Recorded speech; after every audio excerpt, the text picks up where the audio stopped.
keep each other safe. I know in my community, we are still seeing ICE activity at school bus stops. We're seeing observers being trailed and harassed.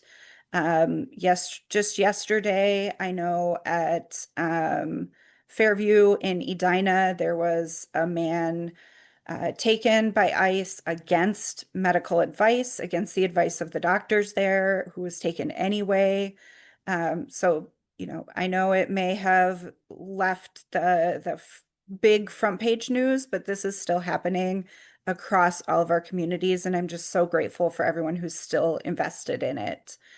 Um, at the legislature, at the Senate, last week, the first week of session, we heard my bill that I'm carrying for immediate emergency rental assistance.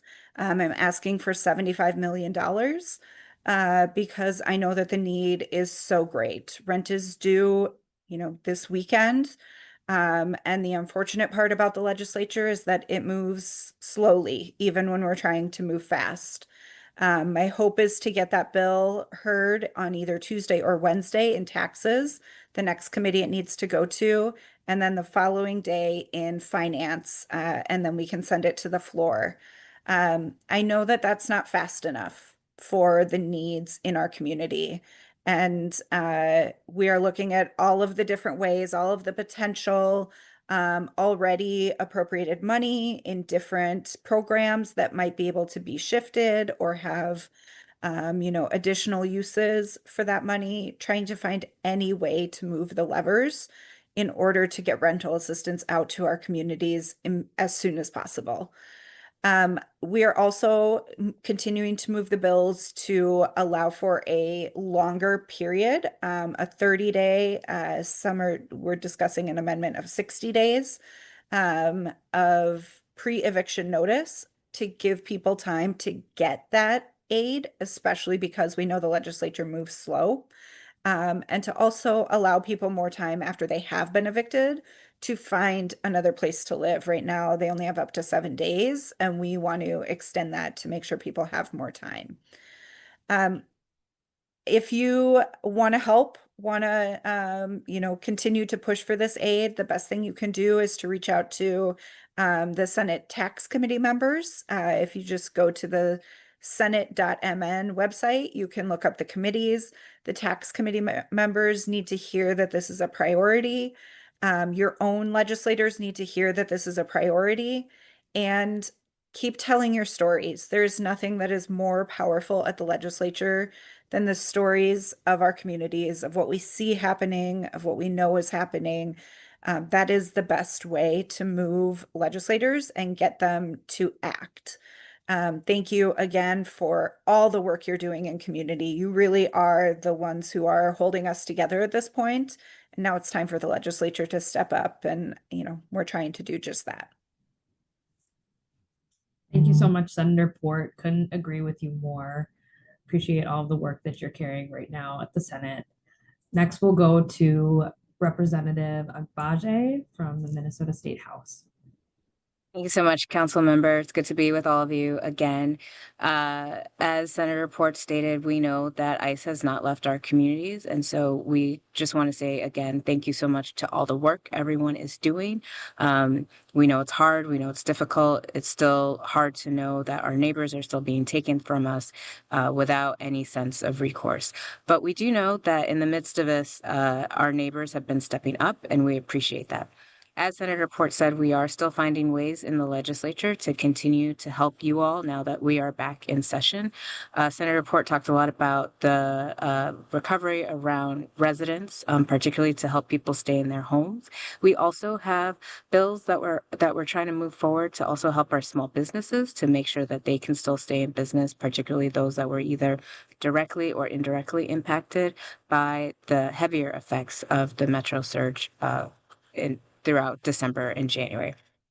Some of the other bills that you've probably seen or heard moving through both the House and the Senate is one for a private right of action against ICE agents when they violate your constitutional rights, so that this would allow individuals to be able to sue a federal agent for to get some recourse and redressability for those violations. We also have bills moving that say that agents, when they're doing their jobs, must be unmasked. They cannot be wearing masks. We need to know who they are. Again, similar situation. If they're doing something wrong, we need to be able to hold them accountable. Similarly, ICE agents or federal agents need to be using marked vehicles, particularly when they're transporting people. Again, for safety issues, we need to know who they are. We also have some bills that will be moving that will focus on ensuring that ICE cannot enter sensitive spaces. So these would be spaces like schools, daycares, hospitals. We want to make sure that those spaces remain safe and sensitive for our students, for our healthcare workers, for our teachers, for parents, particularly because those are places that we know ICE should not be. And we've seen the devastating impacts over the past couple of months when they have breached those spaces. Finally, we're also working on a bill that to ensure that whenever there is an investigation that has to take place because of the actions of federal agents, that they must work with our Bureau of Criminal Apprehension. So those are the types of things that you will see moving through both the House and the Senate. It's much harder in the House because of our political makeup. We're tied at 50-50.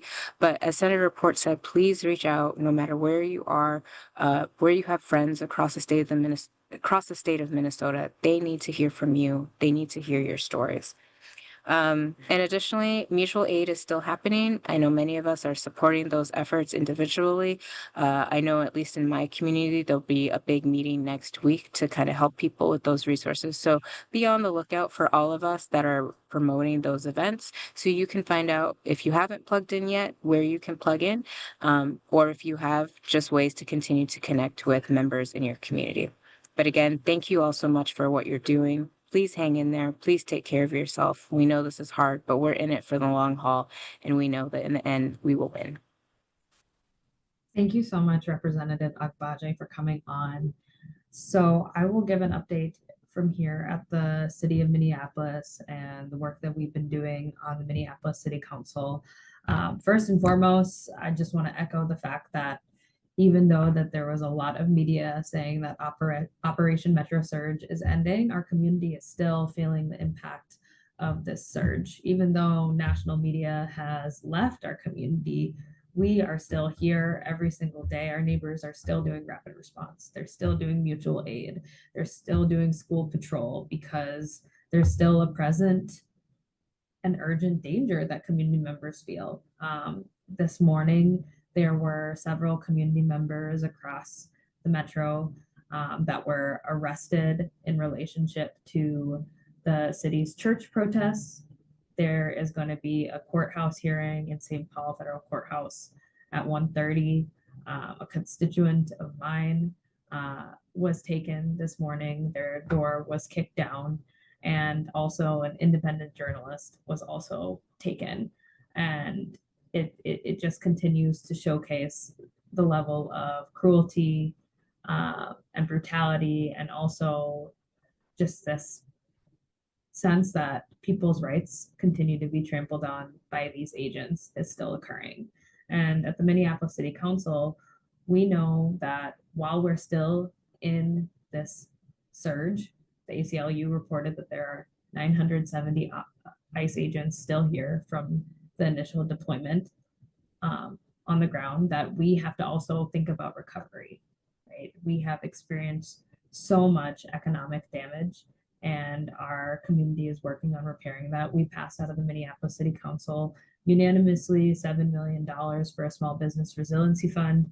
We are asking the state legislature to help us because we know it is just a drop in the bucket. We passed $1 million in rental assistance. We know that that's not enough. And we know that rent is due again on March 1st. And me personally, I have been working to help different community members, and a lot of these community members have finally just been able to make rent for February, or are still trying to make rent for February, and are just coming around. And people are still making choices for their own safety to not leave their home, to no longer be able to work due to this surge. And that feels really, really present in this moment. We also know that there is a call across the state of Minnesota for a rent strike. As a result of this, there hasn't been an eviction moratorium.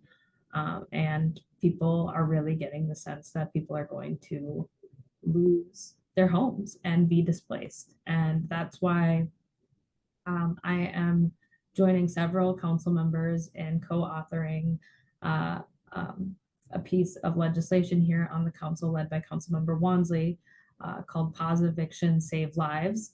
That is to extend the 30-day pre-eviction notice that we currently have to 60 days through July of 2026, because the 30-day pre-eviction notice has been the one saving grace that we have had for community members to give them extra time to cobble together what money they can, either through mutual aid or maybe some hours worked.